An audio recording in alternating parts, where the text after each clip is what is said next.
आप सभी का दिल से स्वागत है। आज हम पढ़ने वाले हैं पॉजेसिव केस ऑफ नाउन।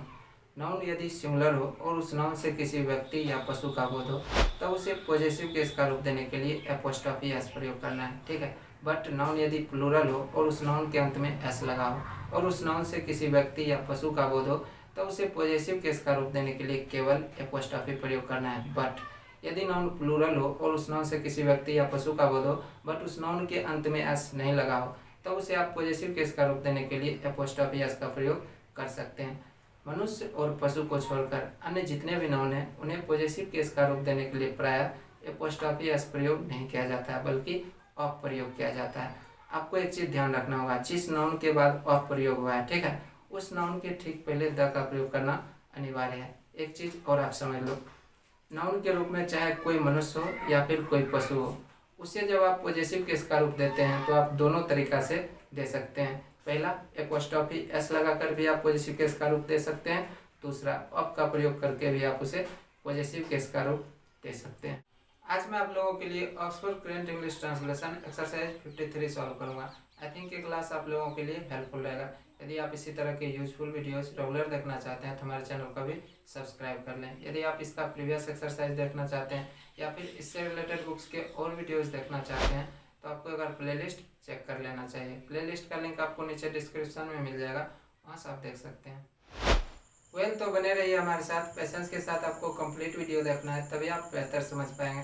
तो चलिए अब इस एक्सरसाइज को मैं सॉल्व करूंगा और जितनी आवश्यकता होगी एक्सप्लेन भी करूंगा। ओके, यदि नाउन के रूप में कोई मैन हो या फिर कोई एनिमल हो, ठीक है, अर्थात कोई मनुष्य हो या फिर पशु हो, तब उसे आप दोनों तरीका से पॉजेसिव केस का रूप दे सकते हैं। पहला तरीका,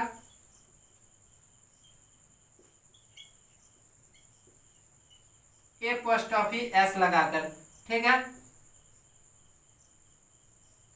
या फिर दूसरा तरीका ऑफ का प्रयोग करके, ठीक है।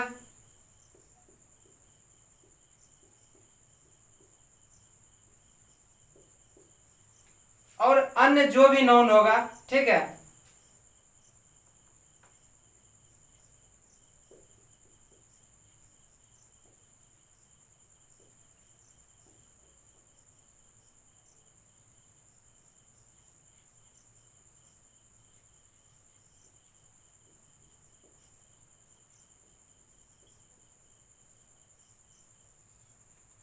और अन्य नाउन के लिए क्या करना है, आपको केवल ऑफ का प्रयोग करके उसे पॉजेसिव केस का रूप देना है, ठीक है। अब इस एक्सरसाइज को मैं सॉल्व करूंगा। एक चीज और आप देख लो, यहाँ पर जितने भी हैं, क्या आप इन्हें सेंटेंस कह सकते हैं या फिर वाक्य कह सकते हैं? नहीं, इसे आप वाक्यांश कह सकते हैं, क्लाउज कह सकते हैं या फिर फ्रेज कह सकते हैं, ठीक है। तो चलिए अब इसे मैं इंग्लिश में ट्रांसलेट करता हूँ, ठीक है। राम के पिता, राम्स फादर, या फिर इसे आप दूसरे तरीका से भी कर सकते हैं, द फादर ऑफ राम, ठीक है। अब है राम की पुस्तकें, तो क्या हो जाएगा, राम्स बुक्स, या फिर द बुक्स ऑफ राम, ठीक है। गाय का दूध, काउज मिल्क, या फिर क्या हो जाएगा, the milk of the cow.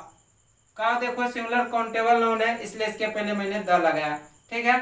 अब है मोहन का दोस्त, क्या हो जाएगा, मोहन्स फ्रेंड, या फिर क्या हो जाएगा,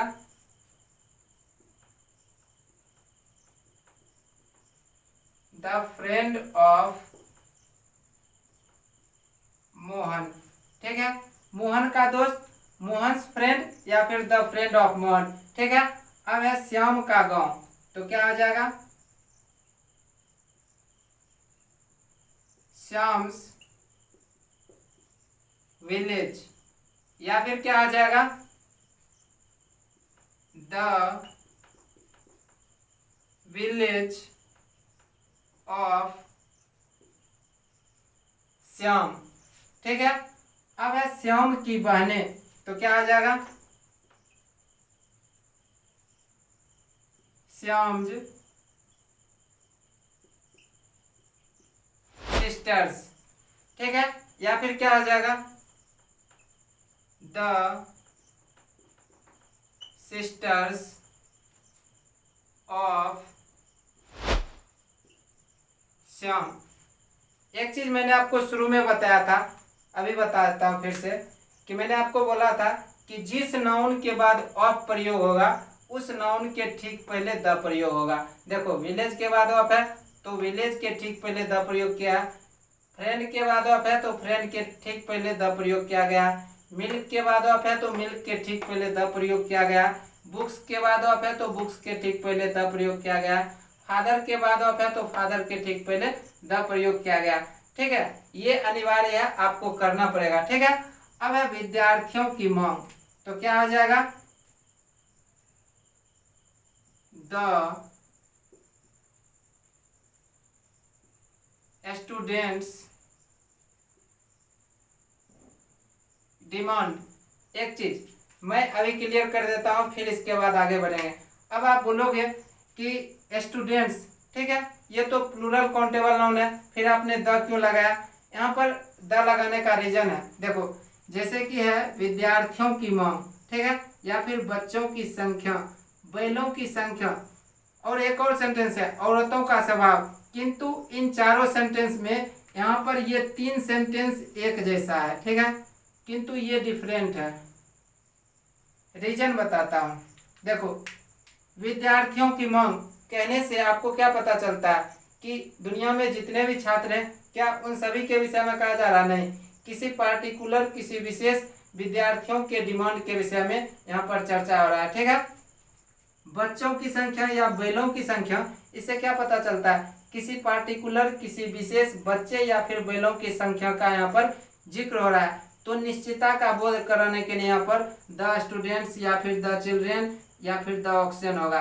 ठीक है, बट यहाँ पर जो है औरतों का स्वभाव, देखो औरतों का स्वभाव करने से ये पता चलता है कि व्यापक अर्थ में कहा जा रहा है, अर्थात जनरली कहा जा रहा है कि दुनिया में जितने भी औरत हैं सभी का स्वभाव जनरली कहा जा रहा है। ठीक है, तो यहाँ पर द का प्रयोग नहीं करेंगे। ठीक है, विद्यार्थियों की मांग, द स्टूडेंट्स डिमांड, इसे आप दूसरे तरीका से भी कर सकते हैं, the demand of the students.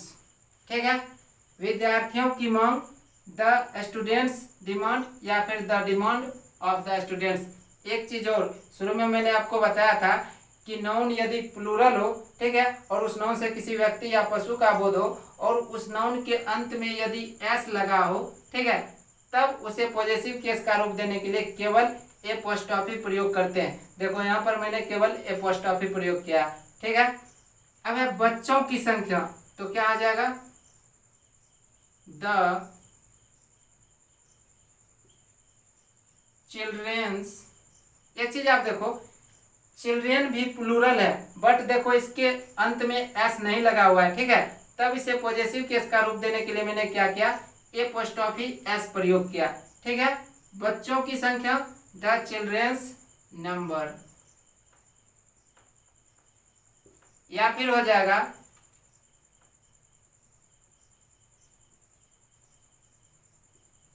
The number of the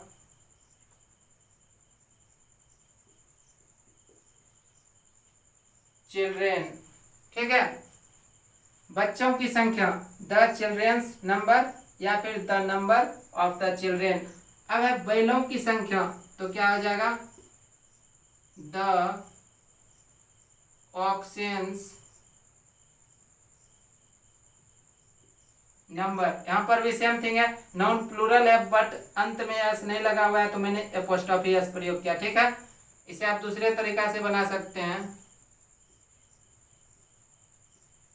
the number of the auction, बैलों की संख्या, द ऑक्शन नंबर या फिर the number of the auction.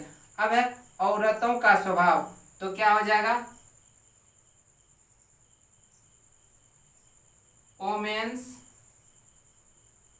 Nature. अब यहाँ पर एक चीज आप देख लो कि वोमेन क्या है, यहाँ पर प्लूरल है क्योंकि यहाँ पर ई लगा हुआ है, बट इसके अंत में एस नहीं है, इसलिए इसे पॉजेसिव केस का रूप देने के लिए मैंने क्या किया, एपोस्ट्रोफी एस प्रयोग किया। ठीक है, वोमेन्स नेचर, या फिर क्या हो जाएगा,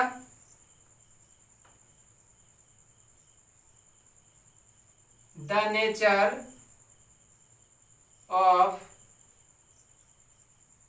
वोमेन, औरतों का स्वभाव, वोमेन्स नेचर या फिर द नेचर ऑफ वोमेन। भिखारियों का भविष्य, ठीक है, तो क्या हो जाएगा, बेगर्स। अब यहाँ पर एक चीज आप देखो, नॉन प्लूरल है बट इसके अंत में एस लगा हुआ है, तो मैंने क्या किया, केवल एपोस्ट्रोफी प्रयोग किया। ठीक है, बेगर्स फ्यूचर, या फिर हो जाएगा द फ्यूचर ऑफ बेगर्स। ठीक है, अब कहता है कुर्सियों की संख्या। एक चीज पहले मैं आप लोगों को क्लियर कर देता हूं, देखो मैंने आपको शुरू में बताया कि चाहे किसी नाउन से किसी व्यक्ति या फिर किसी पशु का बोध हो, तब आप दोनों तरीका से उसे पॉजेसिव केस का रूप दे सकते हैं, बट इसके अतिरिक्त जो भी नाउन होंगे उसे केवल आप ऑफ लगाकर ही पॉजेसिव केस का रूप देंगे जनरली। ठीक है, अब यहाँ पर आप देखो, कुर्सी, फूल, छड़ी, रांची, पेड़, इस गांव या फिर भारत, मेरे गांव, मेरे स्कूल, इसमें से जितने भी नाउन है, इससे न तो किसी व्यक्ति का बोध होता है और ना ही किसी पशु का बोध होता है, तो क्या करेंगे, हम ऑफ लगाकर इन्हें पॉजेसिव केस का रूप देंगे। एक चीज और आपको हो सकता है यहाँ पर कंफ्यूजन, जैसे कि यहाँ पर है इस गांव के किसान। अब किसान कहने से किसी व्यक्ति का बोध होता है, भारत के लोग, लोग कहने से किसी व्यक्ति का बोध होता है, बट यहाँ पर आपको कंफ्यूज नहीं होना है, मैं आपको बता देता हूँ। देखो यहाँ पर हम जो पॉजेसिव केस का रूप देते हैं वो किसके बारे में, किसी नाउन के या तो अधिकार के विषय में, या फिर उस नाउन के गुण के विषय में, या फिर उस नाउन के विशेषता बताते हैं, या फिर उस नाउन का स्वभाव बताते हैं। तो इम्पोर्टेंट कौन होता है, जिसके विषय में बताया जाता है। ठीक है, अब यहाँ पर आप देखो, जैसे कि यहाँ पर था कि भिखारियों का भविष्य, इंपॉर्टेंट यहाँ पर कौन था, भिखारी। ठीक है, भविष्य किसका, भिखारी का। अब यहाँ पर देखो कुर्सियों की संख्या, संख्या किसका, कुर्सियों का। अब उसी तरह से आप यहाँ देखो कि इस गांव के किसान, किसान इंपॉर्टेंट नहीं है, ये गांव इंपॉर्टेंट है कि किसी पार्टिकुलर गांव का किसान। ठीक है, यहाँ पर विशेषता क्या है, इस गांव के किसान। ठीक है, फिर क्या है, भारत के लोग, जनरली नहीं है कि पूरे दुनिया का लोग। ठीक है, यहाँ पर पार्टिकुलर विशेष भारत के लोग। ठीक है, तो यहाँ पर विशेषता बता रहा है, तो यहाँ पर इंपॉर्टेंट कौन हुआ, यहाँ पर भारत इंपॉर्टेंट हुआ। अब बताओ, भारत या फिर इस गांव करने से किसी व्यक्ति या किसी पशु का बोध होता है, नहीं होता है, तब क्या करेंगे, इसे पॉजेसिव केस का रूप देने के लिए ऑफ का प्रयोग करेंगे। Is that clear. अब है कुर्सियों की संख्या। ठीक है, तो क्या आ जाएगा, the number of the chairs. देखो कुर्सियों की संख्या, the number of the chairs. अब आप बोलोगे चेयर्स तो क्या है, प्लूरल काउंटेबल नाउन है, तो इसके पहले आपने द क्यों लगाया। देखो कुर्सियों की संख्या, स्पेशली संख्या से क्या पता चलता है कि दुनिया के सारे कुर्सी के विषय में तो नहीं कहा जा रहा है, किसी पार्टिकुलर किसी विशेष कुर्सी के विषय में कहा जा रहा है, जो कि कहने वाला को पता है कि कुर्सियों की संख्या। ठीक है, तो यहाँ पर निश्चितता का बोध कराने के लिए यहाँ पर द लगाया मैंने। ठीक है, कुर्सियों की संख्या, the number of the chairs. ठीक है, फूलों का रंग। ठीक है, तो क्या आ जाएगा, द कलर ऑफ द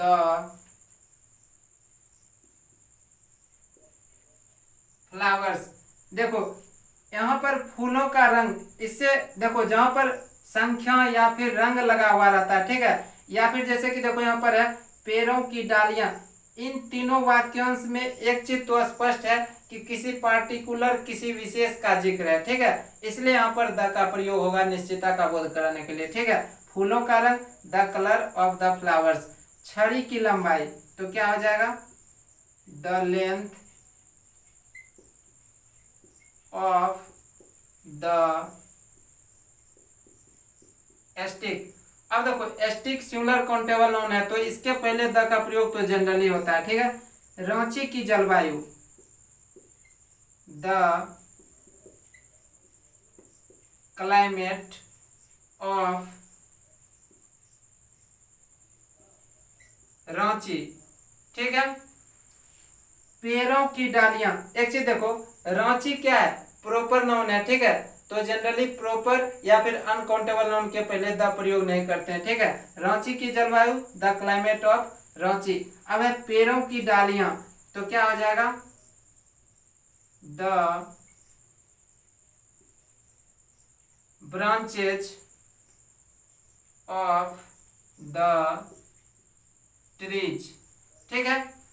इस गांव के किसान, तो क्या हो जाएगा, the farmer of this village, ठीक है। भारत के लोग, द पीपल ऑफ इंडिया, ठीक है। भारत की राजधानी, द कैपिटल ऑफ इंडिया, ठीक है। मेरे गांव की सड़कें, तो क्या आ जाएगा, the roads of my village, ठीक है। मेरे स्कूल के सभी विद्यार्थी, तो क्या आ जाएगा, all the students of my school. मेरे स्कूल के सभी विद्यार्थी, all the students of my school. आकाश का रंग, the colour of the sky. देखो स्काई, मून, ये सभी हेवनली बॉडीज होते हैं, तो इनके पहले द प्रयोग किया जाता है, ठीक है। चांद की सुंदरता, the beauty of the moon, ठीक है। इस गांव के गरीब लोग, the poor of this village, ठीक है। एक चीज मैं आपको बता देता हूं कि द पुअर कहने से एक से अधिक गरीब लोग प्लूरल सेंस हो जाता है, ठीक है, इसलिए यही सटीक है। बट कुछ लोग इसे दूसरे तरीका से भी बना देते हैं, जैसे कि the poor peoples of this village, ठीक है, इस तरह से भी कुछ लोग बना देते हैं। आप इसे भी गलत नहीं कर सकते हो, बट ये ज्यादा सटीक होता है, ठीक है। इस गांव के गरीब लोग, the poor of this village. The poor कहने से, द रिच कहने से एक से अधिक गरीब लोग या फिर एक से अधिक अमीर लोग हो जाता है, ठीक है, इसलिए the poor of this village ये ज्यादा सटीक है, ठीक है। आपको ऐसा लिखने की आवश्यकता नहीं है, ठीक है। इस नदी का पानी, ठीक है, तो क्या हो जाएगा, the water of this river. इस नदी का पानी, the water of this river. अब है घर का दरवाजा, तो the door of the house. House देखो सिंगुलर काउंटेबल नाउन है, ठीक है, तो इसके पहले द का प्रयोग जनरली किया जाता है, ठीक है।